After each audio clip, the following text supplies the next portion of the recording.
Friends, welcome to our channel stay healthy with KMJ. இன்றைக்கி நாம் எதை பற்றி வீடியோவில் பார்க்க போகிறோம்னா முருங்கைக்கீரையும் அதோட பெனிஃபிட்ஸை பற்றியும் பார்க்க போகிறோம்.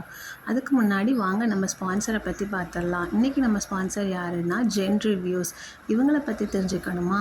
அப்போது genreviews.onlineங்கிற வெப்சைட்டை விசிட் பண்ணி பாருங்கள். வாங்க இப்போது வீடியோக்குள்ளே போகலாம். முருங்கைக்கீரைங்கிறது நம்ம டெய்லி லைஃப்பில் நமக்கு ஈஸியாக கிடைக்கக்கூடிய கீரைகளில் அதுவும் ஒன்று. இந்த முருங்கை மரத்தில் இருக்க பூ, காய், இலை, அதோட தண்டுன்னு இந்த மரம் ஃபுல்லுமே நமக்கு கிடைச்ச ஒரு சூப்பர் ஃபுட்டுன்னு சொல்லலாம். இந்த முருங்கைக்கீரையும் முருங்கை பூவையும் நம்ம ஈஸியாக பொரியல் செஞ்சோ இல்லை சாம்பாரில் போட்டோ சாப்பிட்லாம். ஆனால் இப்போ ட்ரெண்டிங்கில் இருக்கிறது என்னென்னா முருங்கைக்கீரையை காய வச்சு பொடி பண்ணி அதை டீ போட்டு குடிக்கிறது தான். அதாங்க மொரிங்கா டீ. இந்த மொரிங்கா டீ குடிக்கிறதுனால மாரடைப்பு, பக்கவாதம், புற்றுநோய், நீரிழிவு இந்த மாதிரி நோயெல்லாம் நம்ம குணப்படுத்திடலாமா.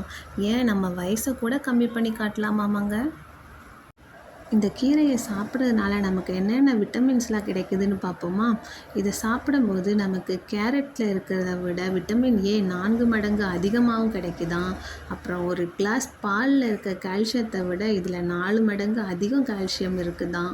அதுக்கப்புறம் இதில் ஒரு வாழைப்பழத்தில் இருக்க பொட்டாசியத்தை விட 3 மடங்கு அதிகமான பொட்டாசியம் இதில் இருக்குது. மற்ற கீரைகளில் இருக்கிறத விட இந்த முருங்கைக்கீரையில் 3 மடங்கு அதிகமான அயன் இருக்குது. அதுக்கப்புறம் நம்ம டெய்லி சாப்பிட்ற தயிரில் இருக்க ப்ரோட்டீனை விட இதில் 2 மடங்கு அதிகமான ப்ரோட்டீனும் இருக்குது. அதுக்கப்புறம் இந்த நியூட்ரிஷன்ஸ்க்கு அப்புறம் விட்டமின் B1, அஸ்கார்பிக் அமிலம், அப்புறம் பாஸ்பரஸ், ஜிங்க்குன்னு இதில் ஏகப்பட்ட நியூட்ரிஷன்ஸ் ஒழிஞ்சிருக்குங்க. அப்புறம் கேன்சர் பேஷண்ட்ஸ் இதை தொடர்ந்து சாப்பிட்டுட்டு வரும்போது அவங்க உடம்புல இருக்க கேன்சர் செல்ஸை இதை அழித்து அவங்களோட இம்யூனிட்டி பவரை இன்க்ரீஸ் பண்ணுதுன்னு சொல்கிறாங்கங்க. அதுக்கப்புறம் லேடிஸ்க்கு இது ஒரு சூப்பர் ஃபுட்னு சொல்லலாம். அவங்க ப்ரெக்னென்சி டைமில் இதை சாப்பிடும்போது அவங்களோட ஹீமோக்ளோபின் லெவலை ஒரே மாதிரி வச்சுக்கிறதுக்காக இது ஹெல்ப் பண்ணுதுங்க. இப்படி இதில் ஏகப்பட்ட ஹெல்த் பெனிஃபிட்ஸ் இருக்குங்க. இதே மாதிரி இன்னொரு ஹெல்த் டிப்போட நான் நெக்ஸ்ட் வீடியோவில் உங்கள் எல்லாத்தையும் மீட் பண்ணுறேன். அது வரைக்கும் தேங்க்யூ ஸோ மச் ஃபார் வாட்சிங். பாய்.